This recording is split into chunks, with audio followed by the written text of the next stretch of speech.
We've had a particularly exciting last few days here at the World Championships, you know, in the competitions, but also in the training hall, and we have a few big sessions coming up. So I want to talk about the athletes who are about to compete.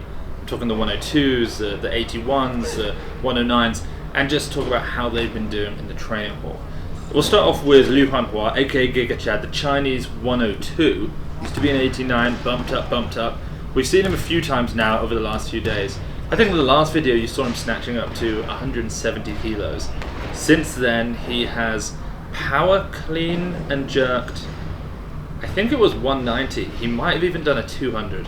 Can't quite remember, but just building up. He was with Tian, but he was doing powers to everything that Tian was trying to full clean. Looks very, very strong there. Snatching up to 150, 160-ish on another session. Some heavy back squats as well, right around the 250 mark. But he's in a very interesting position now, especially now that the 89 Chinese men didn't do so well, because China can only send 3 men. Realistically, it's Li Farbin, and then, you know, they've got to pick another 2, and the other 2 have to come from either the 73s, the 89s, or the 102s. And it comes down to which of those athletes in those categories China thinks is most likely to win a medal. If Liu Huanhua turns up and wipes the floor and gets the gold here, suddenly he's in contention, because Shi Ziyong is no longer a guarantee with Rahmat destroying everyone.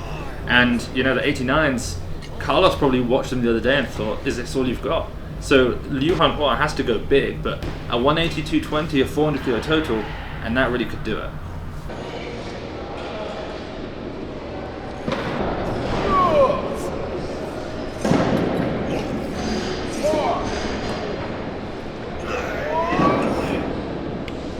In the women's 81 kilo category, we have to talk about the 71s, by the way. We just saw them compete. They were the most exciting category. But in the women's 81s, we filmed a fair bit of Mattie Rogers. She turned up and she's been looking, honestly, she's been looking amazing.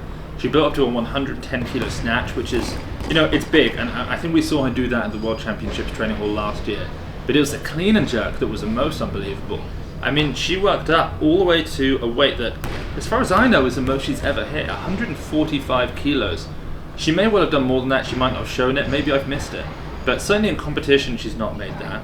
And I don't remember seeing a training video of her making 145 kilos either. And it looked great, like when you compare it to the 143 that got no lifted from the Pan Ams, this was even stronger. And she's got a lot of work to do, you know, she's got to climb up into that sort of top 5 group in her category, which is not easy.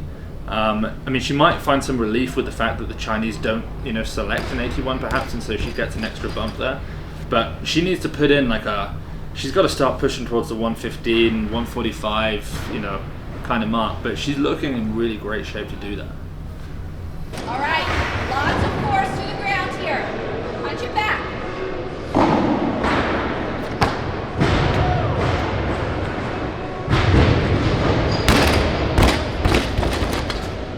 Then we saw the big boys from Armenia and Bahrain. So both of them just building up in the snatch. You know how they are.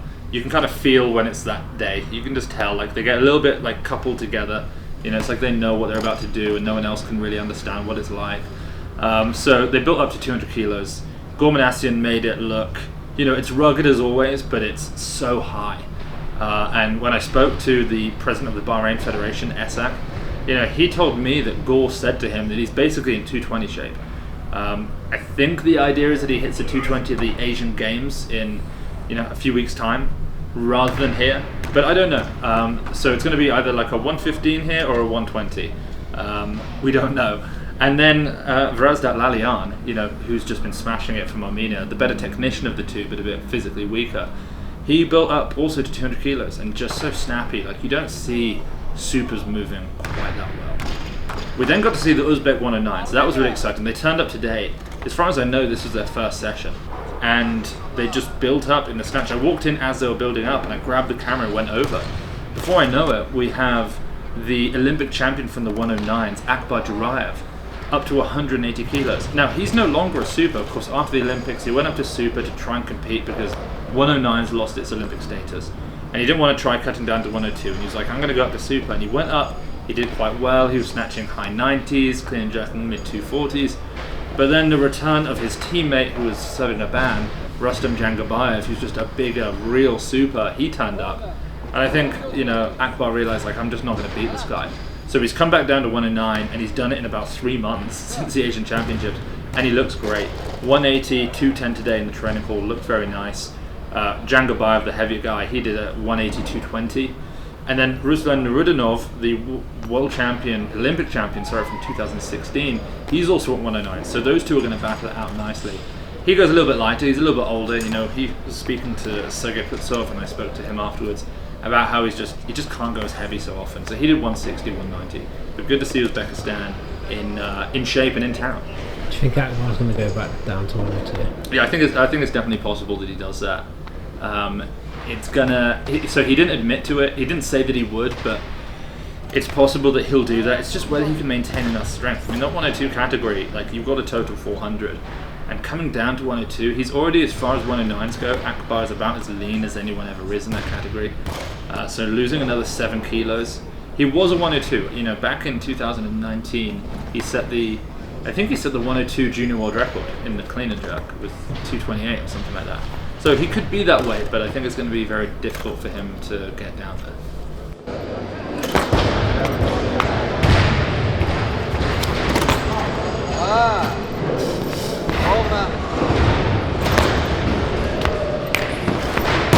And then it would just be ridiculous of me to not talk about, I'm sure you've all seen what happened in the 89s, but the 71s just happened, and it was unbelievable. I mean, the battle between the two US lifters was insane. Olivia Reeves just absolutely demolished it. I mean, 6 for 6, 111 snatch, and then a American record clean and jerk and total, and a junior world record clean and jerk and total at 142 kilos.